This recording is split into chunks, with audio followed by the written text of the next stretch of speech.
Hey guys, welcome back to another episode of the Spin Cycle podcast. I'm your host, Kiera McKinney, and today I have an extra gossipy episode for you. I'm not gonna be, spitting facts and researching like music charts and court cases and shit like that. This is honestly gonna be just straight gossip. And I think that's what we all need at this point in the year anyway. So, pour yourself a cup of tea and let's start sipping. Okay, last week, I think last week, maybe the week before, I talked about Brianna Chicken Fry, aka Brianna LaPaglia, who said some weird shit on her podcast that made her look really insensitive and ignorant. And she is actually back in the news cycle this week because she and her boyfriend of about a year, give or take a couple months, Bryan, broke up, and it's been very messy and very dramatic. Okay, so earlier this week, a screenshot of Bryan's Raya profile, which had been reactivated, was posted on Reddit, and people were like, oh my God, is he cheating or did they break up? Well, about a day later, he confessed via Instagram story that he and Brie had broken up, and then Brie went on her story saying that she was blindsided, but she later clarified in a YouTube video that she meant that she was blindsided by his post. She didn't expect it to go public that quickly, and she was like crying on her bathroom floor in the video saying, quote, I'm at the point where it's like, how can you give someone everything and love them so unconditionally, like through stuff that you shouldn't because you just love them and you want them,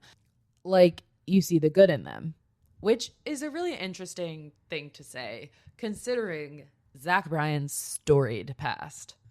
In fact, Brie and Zach were both in separate relationships when they first met in May 2023 at the ACM Awards. They took a picture together, but they didn't really talk much. And then he later slid into her DMs.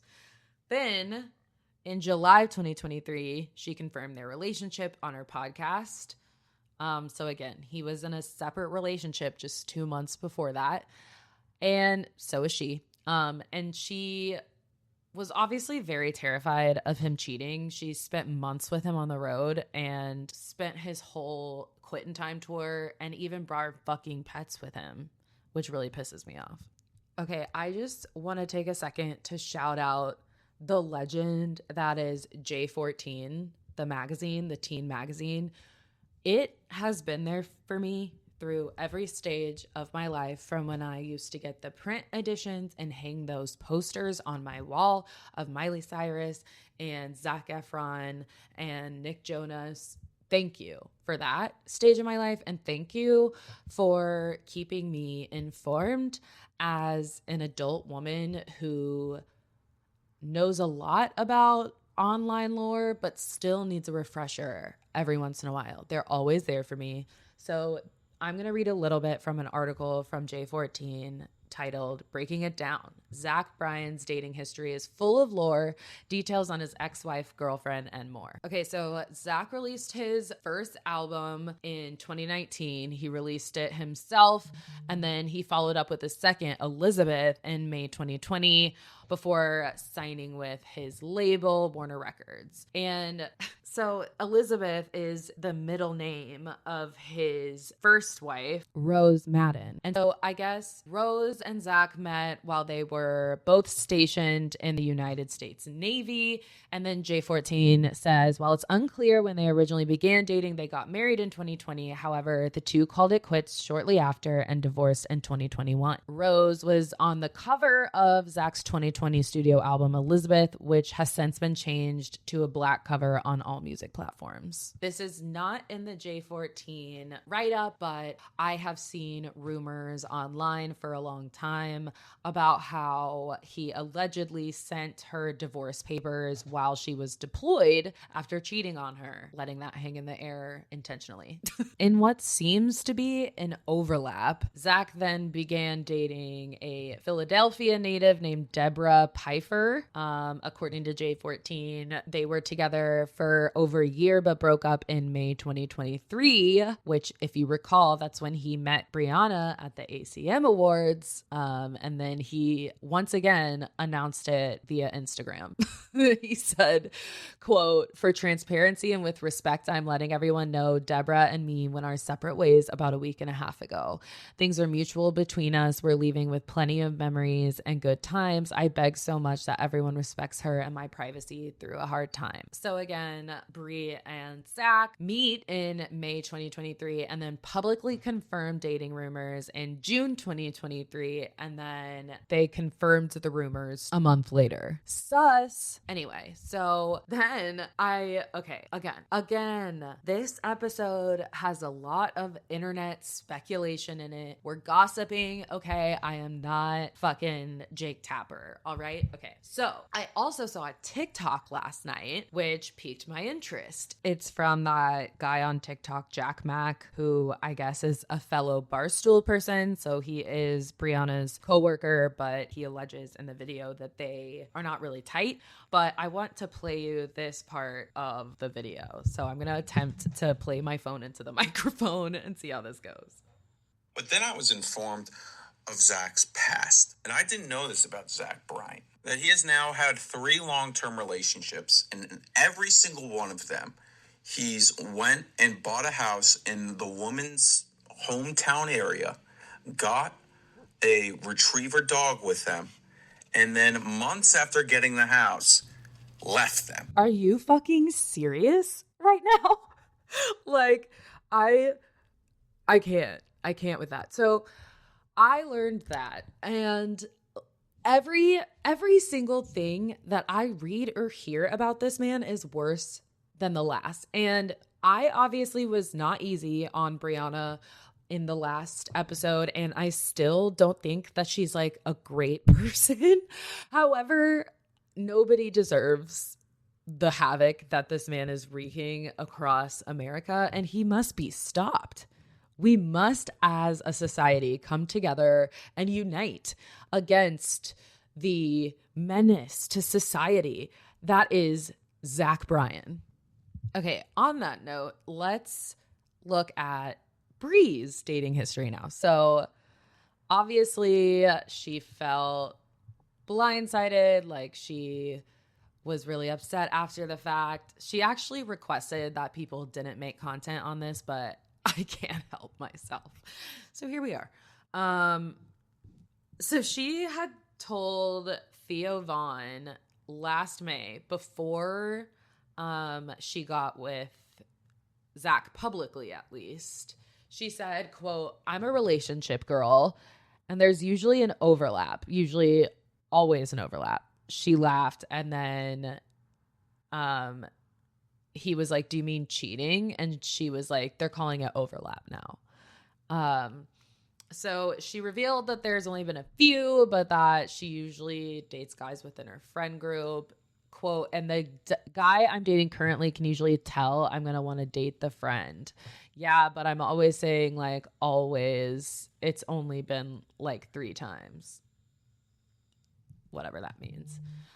So she dated this guy, Nick Pellegrino, for around 2 years, from 2020 and then to 2022, I guess like early in the year, around February. And she said about it that that it simply wasn't working, and there were a lot of factors that went into it, blah, blah, blah. And she I hate when people say this, but they're like always like, "We still love each other. It's just not the right time," and blah, blah, blah. It's like, it's really okay to say that you don't love each other anymore because you broke up. So you don't love each other anymore. Anyway, the next guy was a guy named Joey, who I guess she spoke a lot about on her podcast, but I don't listen to that podcast, so I don't know about him. And then, of course, they broke up around, you guessed it, June 2023, when she started dating Zach.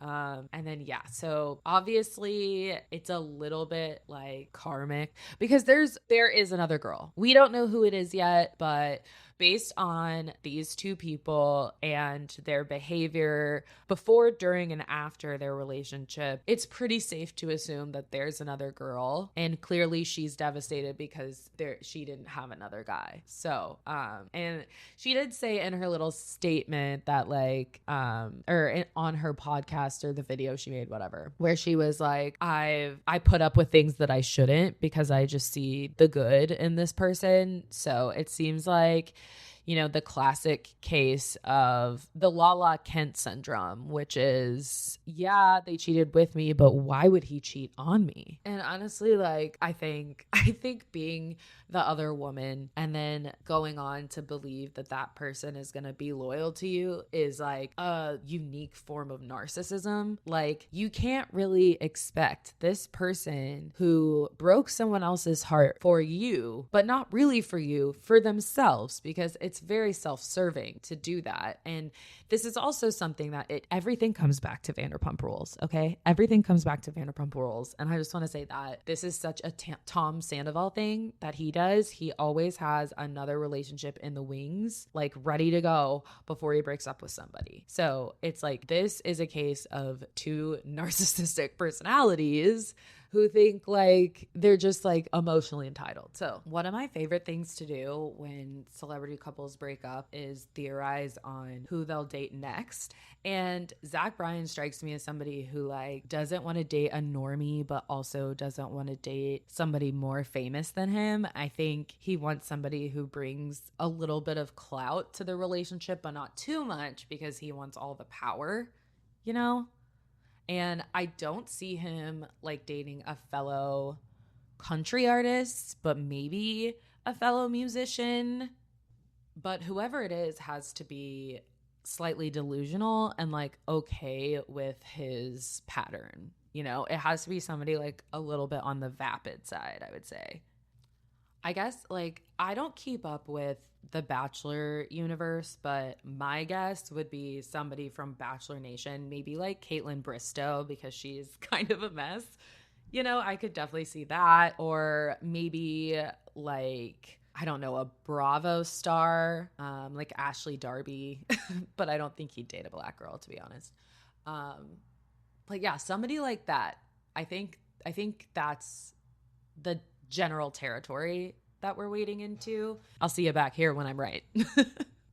Okay, we actually have a few callbacks from last week in this episode. So as Rachel Leviss ended her podcast, Tom Sandoval started his back up. He is the king of timing, right? He announced on his podcast, cleverly titled Everybody Loves Tom, he said that the house is going on the market and they're getting it ready for sale right now. And he revealed that he's moving in with his girlfriend, Victoria Lee Robinson. He also dropped an interesting nugget about his former flame, Rachel Leviss, saying that Rachel recently made an offer to drop her lawsuit against him if Tom were to blame the way the affair was found out on NBC Universal. And he said, quote, "It's all about the fucking money." He also says, quote, "She says, oh, I was manipulated. It's like, no, girl. Stella got her groove back, if ever. You strode into your self-confidence and pretty much did whatever. At that point, she was trying to hook up with every guy on the show," which she did go on a date with Peter and did kiss Tom Schwartz. So, I mean, that's not the biggest lie he's ever told. Far from it. He also says, it was like, she even said in the last scene that we filmed together, quote, "I saw that you and Ariana were not in a strong relationship, so I went after you." That's what she said, that we were not happy in our relationship. She said that. "You're the one who took your clothes off and jumped in the pool. I was going through a midlife crisis. I'm not saying I don't take accountability." Sure. Okay. "But you came on to me first. You pursued me. You did that. And now you want money. And now you want to claim to be the biggest victim and all this shit." He also raged about some things that Rachel had said on her podcast. He said, "It's really annoying. And it's funny that like she came at Victoria saying she's dating Tom, so she must vibrate at a low level. Apparently Raquel, because she went away, she is now a doctor in psychology. She can diagnose people, call them whatever. It's been really frustrating to hear these things over and over." And then Sandoval also, which is hilarious, turns around and is like, "Well, she's obsessive compulsive and that's why she isn't moving on. He said, I'm sure people have told her. I'm sure the Meadows probably told her you need to move on. And she's just not. She's talking about stuff, doesn't really take any accountability. She says that I isolated her. It's like, girl, you had your two best friends that knew about this affair when it was going on pretty much soon after it happened. I was very much at her will in a sense because I put myself in the situation. I take accountability, but there were two guilty people doing that. We were both at fault for doing that, and we both kept it going. We both continued to make those bad choices. And this is the thing about Tom Sandoval and Jax Taylor is sometimes they hit the nail on the head and they like actually see a situation very clearly like this. And it's frustrating to like have to side with him.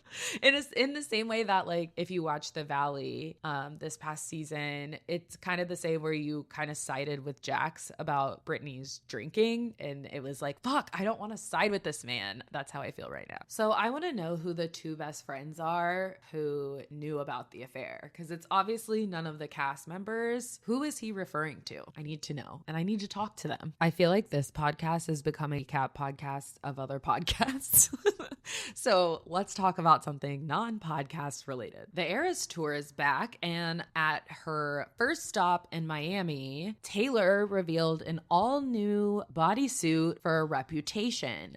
And why is this important, you ask? It's because it's the first time she has changed the Reputation era costume at all throughout the entire 2 years of touring at this point. Every single show, it's been the exact same bodysuit. Nothing has changed, while other eras have evolved throughout the course of the tour. If you know anything about Taylor Swift at all, you probably can see this for what it is, an Easter egg. If you recall what the old Reputation bodysuit looked like, it had red snakes all over it, but this one that she just debuted features gold snakes. What does it mean? A lot of people think that it means that Reputation, Taylor's version, is coming.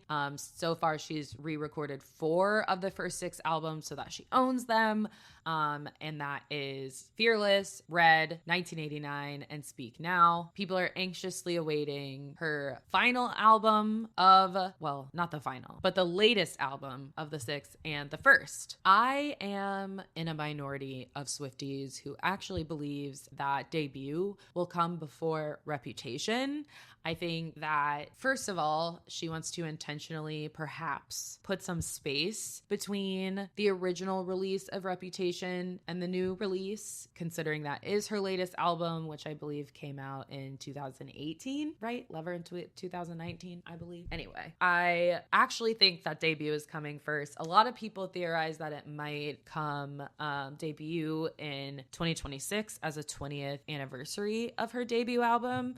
However, I believe that Reputation is going to be last partially as just a marketing tactic because it is the most demanded one. That's the one that people are most excited for. So I think that she wouldn't do a lukewarm finale release with Debut, but it's possible that those theorizing that it's coming in 2026 are right.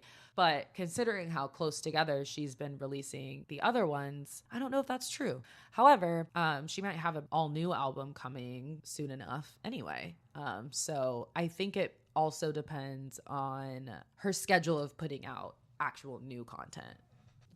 In other legendary songstress news, Rolling Stone sat down with Stevie Nicks for a 4-hour interview, and here are my favorite parts. In the very beginning of the interview, the reporter is just like, where do you want me to sit? And she says, you're good right there as long as you don't think you have COVID. And the reporter says, no, I don't. And she says, quote, well, thank goodness we're done touring for a while so I could go home and not have a mask on all the time. As a singer with asthma, I fucking hate the masks, but I wear them. People give you dirty looks. I dare anybody to give me a dirty look. I would just say, hey, you know what? I'm Stevie Nicks. And if I get sick, the entire thing goes down. 40 families are out of work. So that's why I have a mask on, asshole. I can't get COVID again. I mean, I'm old, so I'll only be around for another 15 years. But you guys have another 30 or 40 years, so you should think about it. Icon. Love her. And then the reporter says, 15 years sounds pretty exact. And she said, quote, I'll probably live to be hatefully 95 years old. I have no want to be that old, honestly. I mean, I'll have an electric scooter and I'll be raging and I will keep dancing. But I'm not looking forward to that, really. I think that's too old. My mom died at 84 and my dad died at about 80, but I'm a younger person at 76 than they were about 76. So I figured 88, 89. Selfishly, another favorite part of mine is the reporter asks, did you ever look back and wish that you had children or... And she cuts the reporter off and says, never.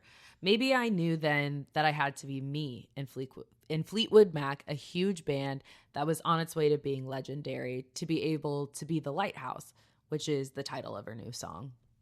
Not only did it allow me to follow my dream of being this rock and roll woman, but it allowed me to be this person that just wrote this song, talking about, again, Lighthouse.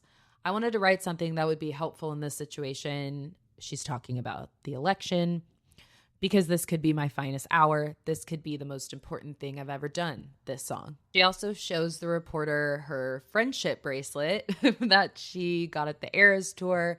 She said she hasn't taken it off for almost a year. And she speaks highly of her and also says that she thinks she has a good man. She said, quote, I hope they fall deeper and deeper in love and ride off into the sunset.